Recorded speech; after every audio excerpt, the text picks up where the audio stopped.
Welcome to my channel. My name is Sevgi Akarçeşme. I'm a Turkish journalist based in the United States. I was forced into exile in 2016 because Turkey's oppressive regime took over our newspaper brutally. I am not a professional journalist anymore. I'm working as a teacher, but once a journalist, always a journalist. That's why it's still in me, and I've been trying to create content on YouTube for the last 2 years.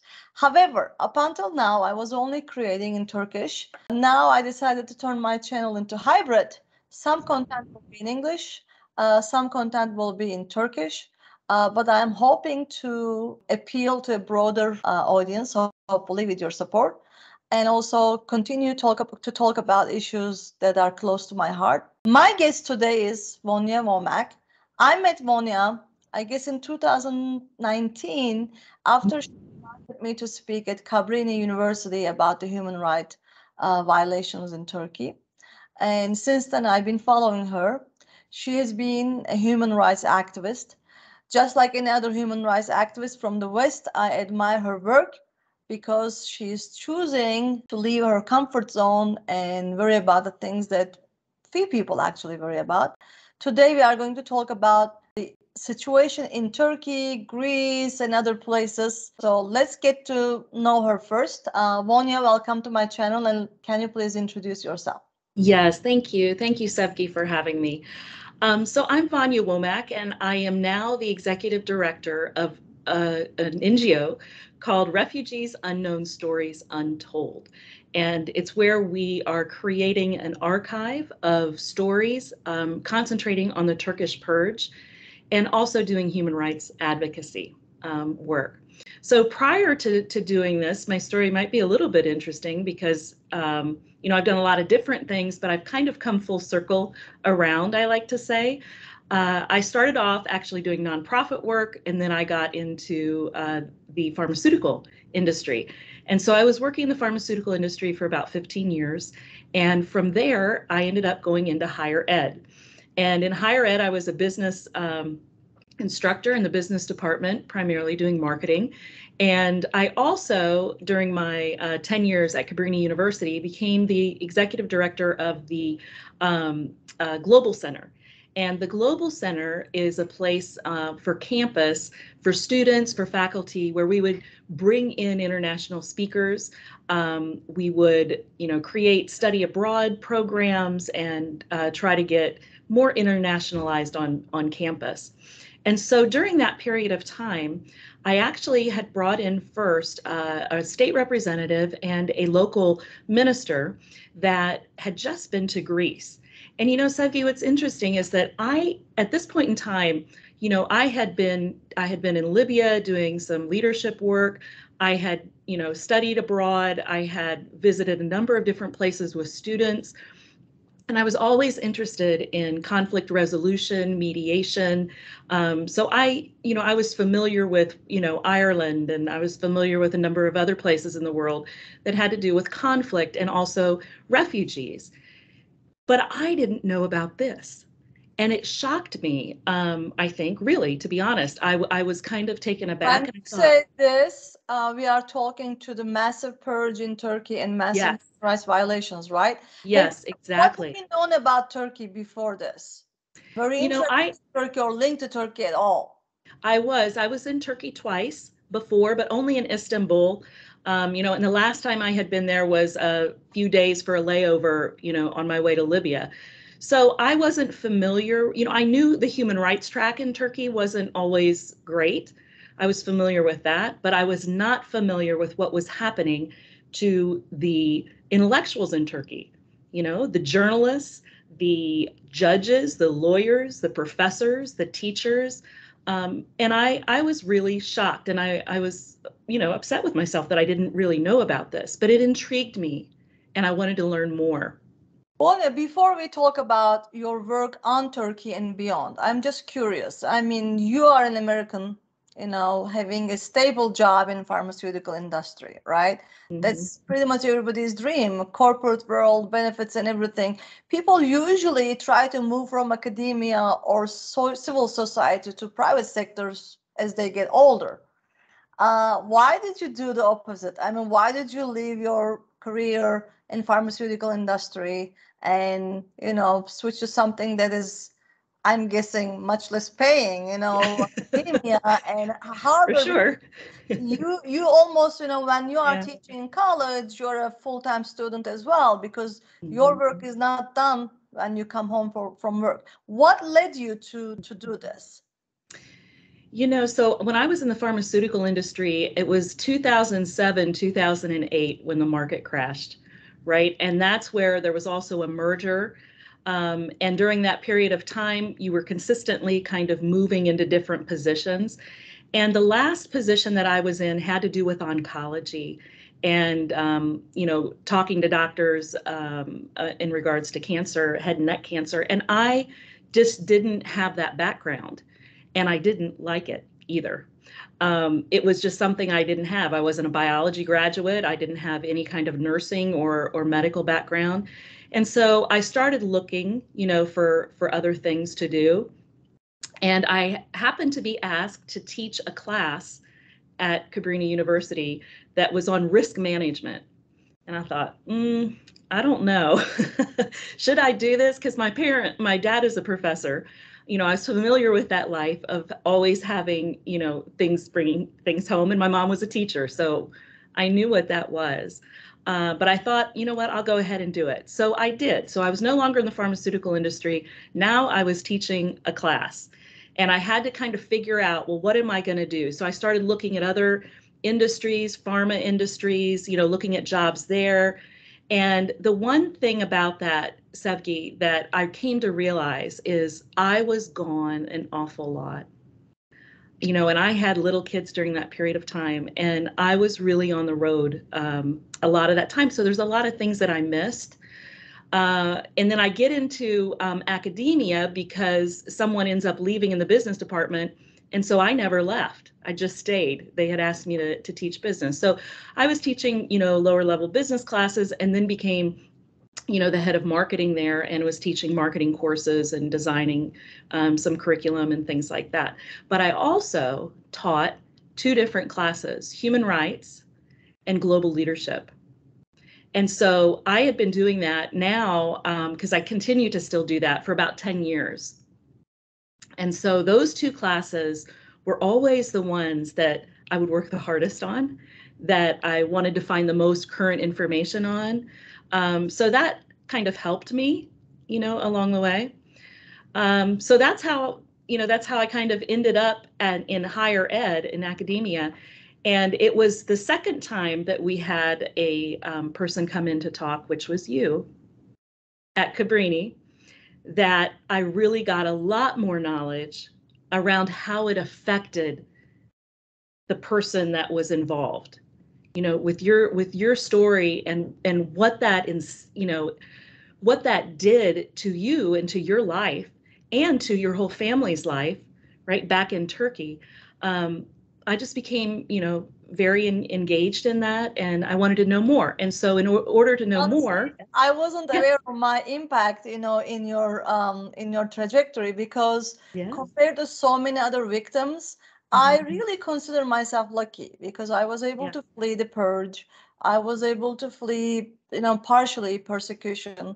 So as everybody knows who are familiar with Turkey, if I was in Turkey, I would be in jail just like my colleagues. I could have been tortured, it's a true disaster over there right now, true nightmare. So compared to other victims, I really don't think that I paid a high price. I did.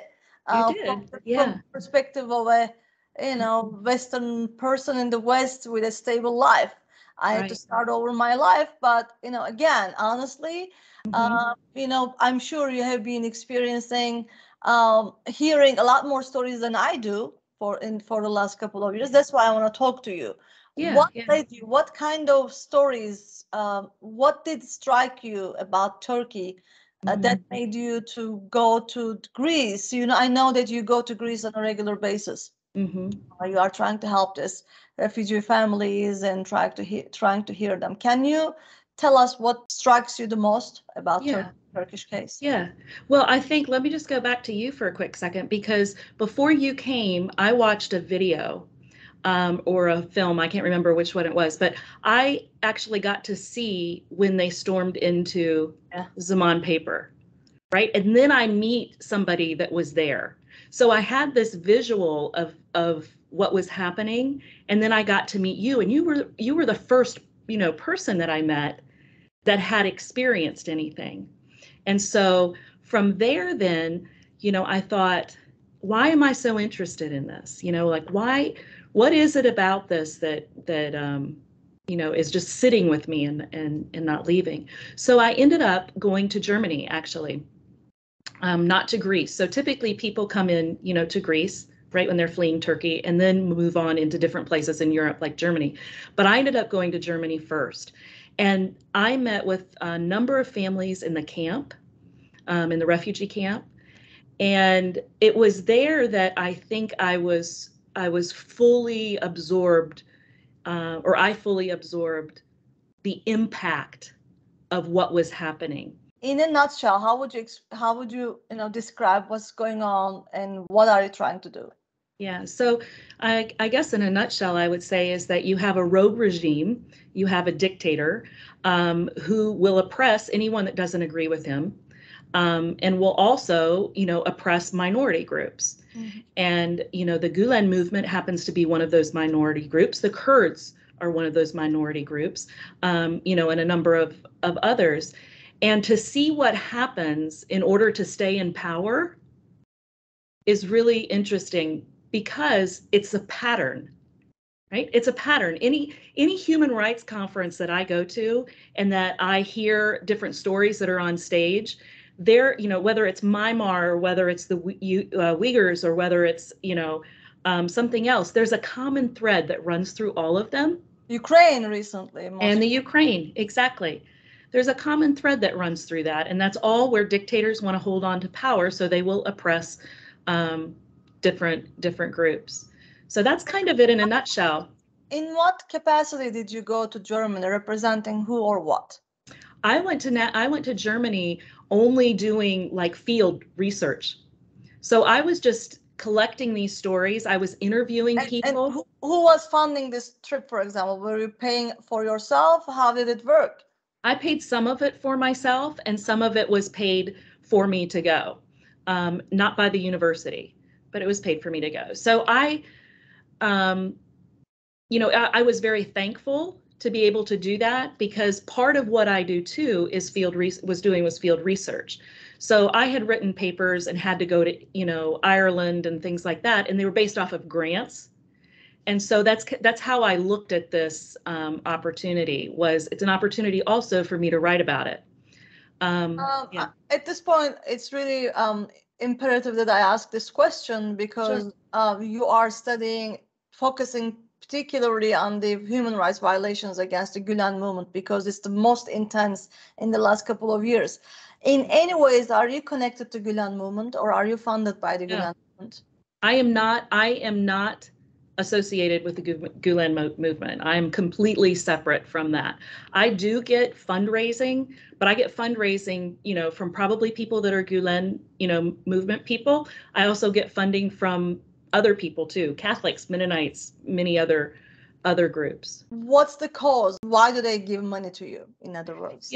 I think it's one of the things that I'm trying to do is not just concentrate on the Turkish purge, but right now that is the focus. My hope is that we can continue to grow, and that we can create archives of stories for different oppressed groups. So these archives, you are talking to victims, right? Are you publishing them? Are you sharing them? What happens to those stories? Are you documenting? Are you just writing transcripts, videos? How does it work? Yeah, so right now I'm primarily just doing transcribing, of the stories. So I interview them, I talk to them, I ask them different questions about, what affected them most, because even though some of the stories might be very similar, like they either had to leave on a small boat on the Aegean Sea, or they were going across the river, but every single one of those stories there's something different in there that impacts people. It might be the woman that couldn't swim, that had to walk through water, up to her chin, and her husband not realizing that that was the worst thing out of the whole experience for her. You know, things like that. And, you know, what I felt I could do was be a voice. I felt I could be a voice because there were so many people, Sevgi, that can't talk. They can't tell their story. They can't tell the broader audience, you know, the broader world, what's happening. And the reason is because of their family back in Turkey. Fear. Fear, That was one of my questions. Mm-hmm. Oftentimes, when I encourage victims to speak out, even just I sometimes recently actually I invited a purged and imprisoned teacher who made it to the United States after so much struggle. I said, why don't you, you know, appear in my channel and tell this story? She said, not yet, not ready. You know, people have different concerns. So when they talk to you, do they ask for anonymity? Do they ask you to not reveal their names? How does it work? Many times they do. However, you know, I was just in the Netherlands for about 20 days. I was in Norway and Sweden and Denmark. And there I felt like there were more people that were willing to be on camera. There were more people that were willing to say, no, you can use my name, kind of thing. And it might be that it's because of the time frame that's lapsed, or it might be because they now are doing more advocacy work themselves and they're more willing to come forward. But I always, when I'm doing these interviews, try to encourage people, because, you know, many of the people that I interview, mothers with children, you know, especially in Greece, that their husbands are in prison or their husbands are already over in Europe and they're trying to do the family unification process. But they're so fragile almost. You know, they're still fearful if they haven't been there for that long. They're also by themselves, you know, and they're not getting mental health support sometimes. Although I have seen an increase in that kind of help, which is really good. But yeah, I think. So you go to them, you yes. either write, transcribe, or video record these stories. Are any of those published anywhere? Yes, so I actually wrote a chapter in a book called Human Rights in Turkey, and I published a couple vignettes in there. I think there's 7 or 8 stories. So that's out on Amazon. That can be purchased. But my goal is to be able to tell those stories because I think that stories matter. For example, if we could create an archive, so all those stories I heard in Denmark, in Germany, in Greece, in, you know, all over the world, what if they were located in one archive that would tell a much bigger story, right? So that's what I want to do. I want to have a place where journalists, academics, students, you know, can pull from different categories. I mean, we're talking about categories that have a lot of people in them, like torture, you know, is one. And mothers and babies in prison, another. There's so many kind of smaller categories out of those stories, but stories are the thing that get people interested in learning more about what is happening. Because we often think of numbers. Oh, it's over 17,000 women, you know, are imprisoned over Gülenlings. Right. Basically, these are innocent women, and most of the time they have to either get separated from their kids, or sometimes they even take their kids to prison. And there are, as a result, there are so many imprisoned babies, toddlers, you know, preschool kids in Turkey. For those of you who might not know, but until you get to know those people as human beings, you know, stories, until you get to know them, you don't really realize how grave the situation is. It just remains a number. At this point, I'm just curious. I'm sure you heard a lot of striking stories, tragic, you know, heartbreaking stories. And I don't want to traumatize you again, but just to enlighten people and to give them an idea, can you please share one of the stories that stays with you, you know, in your heart, you know, Sure. from one of these refugees or families? Sure, there's so many, but one I would say is the Kara family. Kara? You know, Kara. yeah. Yes, the Kara family. Uh-huh. Yes, and I first met them in 2019. So they had been in a boat going across the Aegean Sea. They had 3 children. Who were they in Turkey? What were they doing in Turkey before they left? Or they fled, actually? I think teachers. Okay. I'm pretty sure teachers. At least so gone to in work, Turkey, again, for beginners, so many teachers, tens of thousands of teachers are labeled and declared as terrorists and enemies of the state. That's why they have to flee. Exactly. And they go through a social death. I mean, there's a whole silent genocide, I believe, that's happening. But because of, of Turkey and its placement in the United Nations and councils, and, there has to be a fairly good working relationship there. It's almost like a tightrope walking on for their, human rights. But, they're held accountable, then they're not held accountable, and things like that. But yes, there's just so many things that are happening that we need to let more people know about, which is why I'm so happy you're doing this in English. But the Kara family, you want me to go to them? Okay. So I met the Kara family in Greece in 2019, and they were in UN housing at this point, but they had been on a boat with a number of other people. And when the smuggler went to turn the boat, it flipped. And when it flipped, all of these people were in the water. And if my number is right, I'm not sure if it is, but I believe they were in the water for 15 hours. They weren't rescued until the next morning. So imagine being on this boat flips over, and you have 3 kids. One of them is a baby. He was 1 year old. He was a baby. And the 2 other ones were Mustafa and Guzlam were, I believe, in like elementary school. They're elementary school age. So the boat tips over. They don't have the baby. They don't know where their 2 children are, but they have each other there.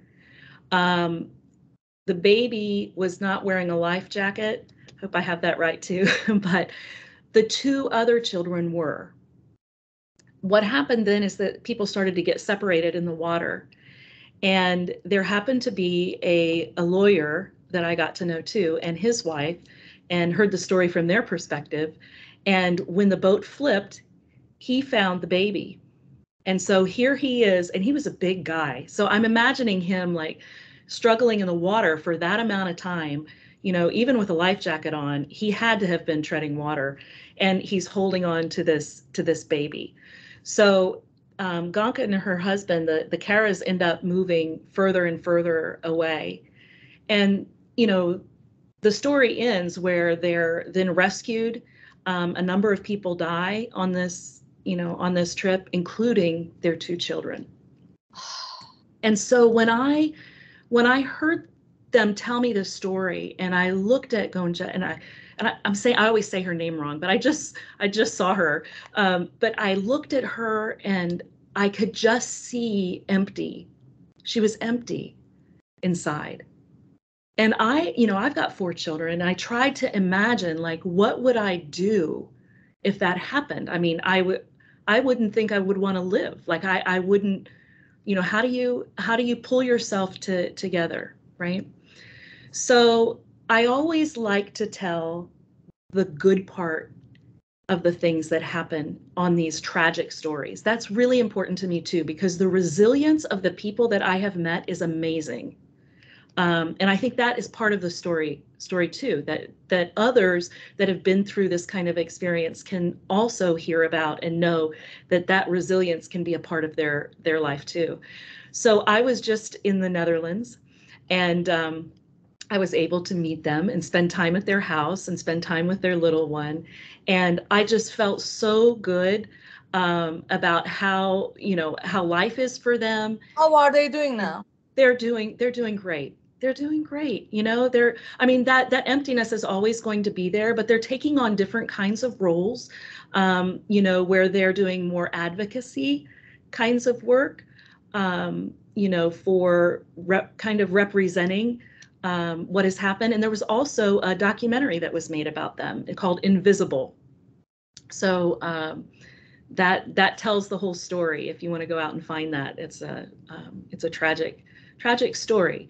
But, I kept in touch with them all through that time, through 2019, and I was just able to see them. And so that, that made me realize that you can choose. Tragic things can happen, but you can choose, a new path for life. And that part always stays with you. It never goes anywhere. Trauma always does.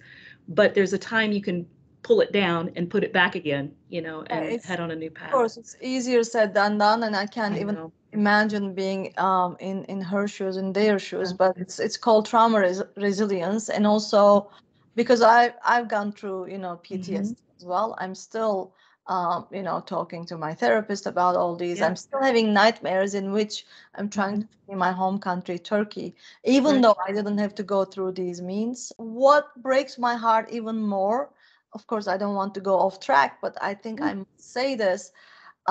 In the midst of this human tragedy, due to severe demonization of these people in Turkey, their fellow Turkish people refuse to see these people, refuse to see their pain, what they go through. On the contrary, they constantly label them, dehumanize them in a way.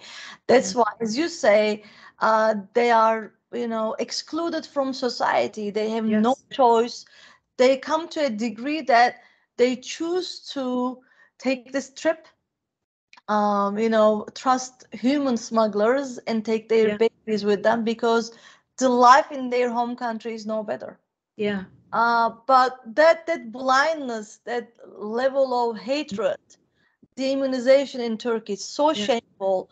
Only years later, I think, when people will visit these videos and they will probably think, how on earth, just like the Holocaust years, how did this happen?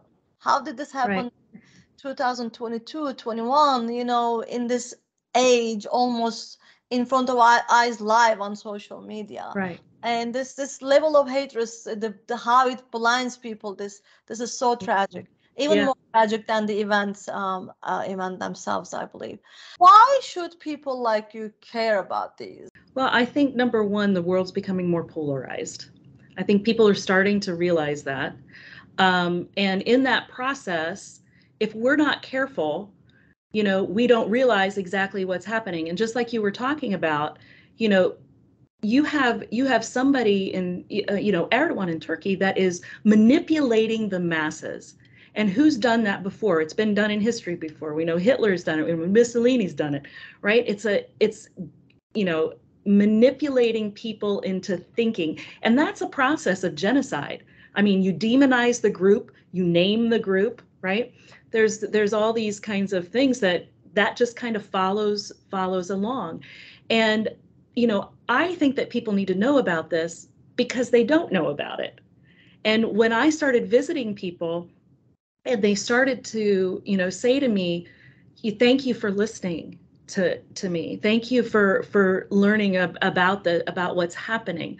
I mean, I got that all the time.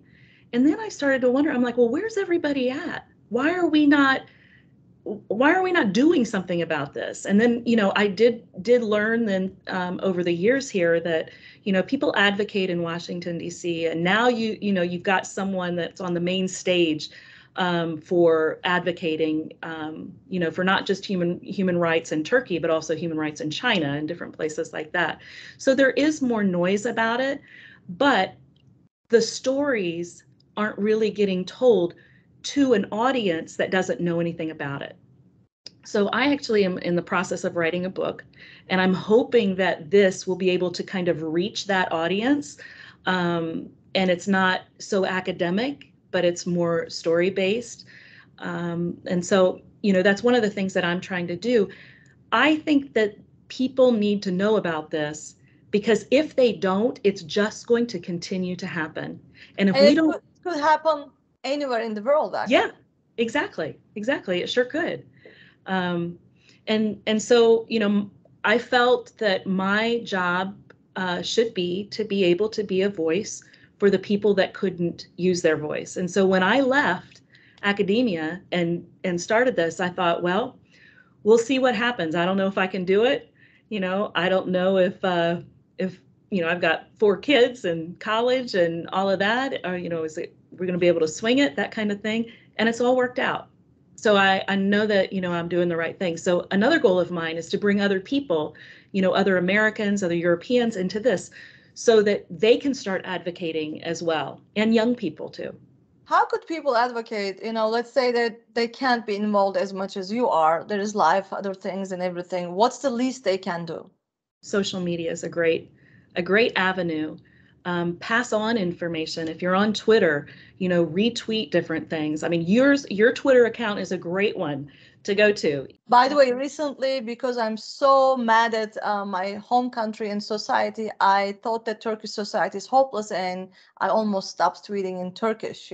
So I tweet mostly in English. I don't know how long it will go, but it's just due to not the manipulation of the general public. The intelligentsia in Turkey also, they are not immune from this propaganda and demonization, but that's a whole other debate. So yeah, going back to what people could do on social media.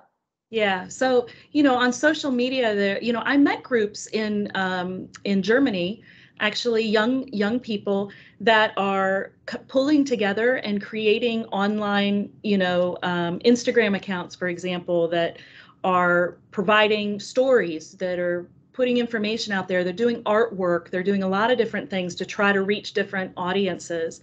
And so, for people that don't know about what is happening, then educate yourself about it. It doesn't take long at all. Just look up human rights in Turkey and see, not only will you find, that what is it, Erdogan's bodyguards, remember when that happened? Here in the United States, it's probably the first thing that pulls up.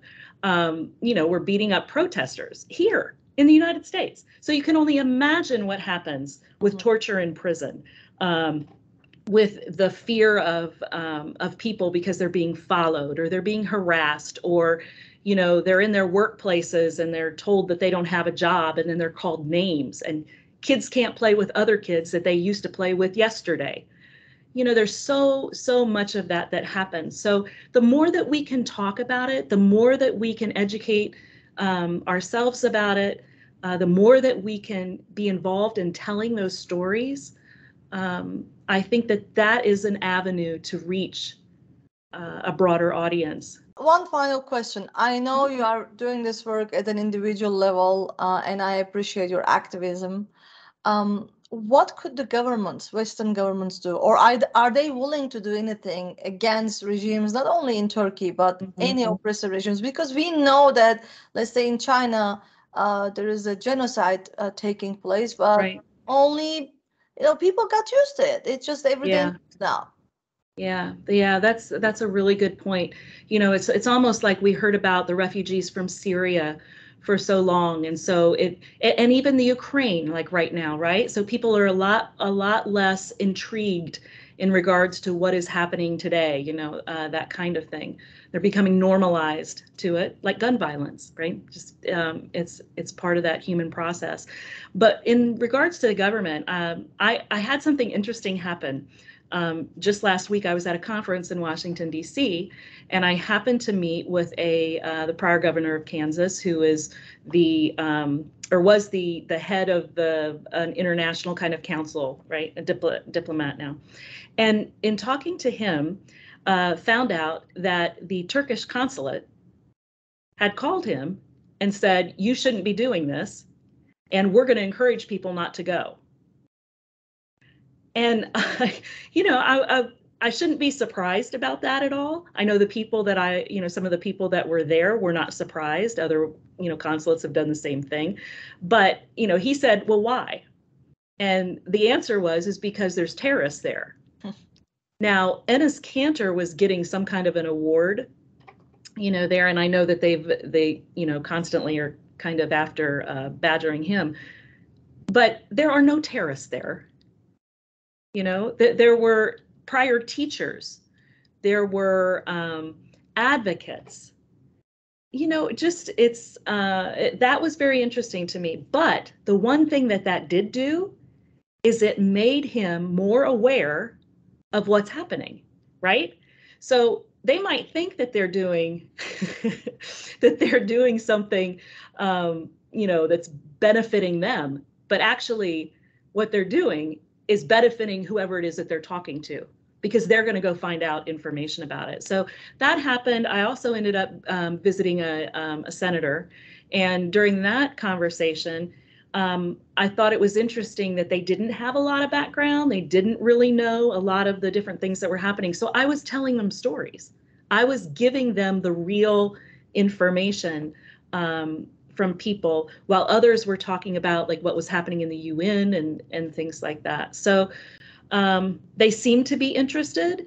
And, I think the more that we can reach them and educate them and talk to them about what is happening, then the more likely they are to look at different bills on human rights that come across their plate, the more willing they're going to be to sign off on those different things. So more advocacy, I would say, needs to be done. But again, it's that human story that makes that connection. Well, I mean, unfortunately, human rights violations will never end as the humanity, exists, unfortunately. But what we can do is this struggle is an ongoing, struggle. That's why I really appreciate your work. And hopefully, after listening this, people go and check out your work and your organization's work, and they will be more aware of the grave human rights violations in Turkey and beyond. Vanya, thank you so much for your time. Any last words that you would like to share with our listeners? Just two things. One is that you can support both of us on Patreon, so you can find us there, because we're always looking for support to continue our work. And then the other thing is that I know there's a Turkish kind of proverb that's very similar to this, but there's a Dari proverb that says, "Bit by bit, a river is formed."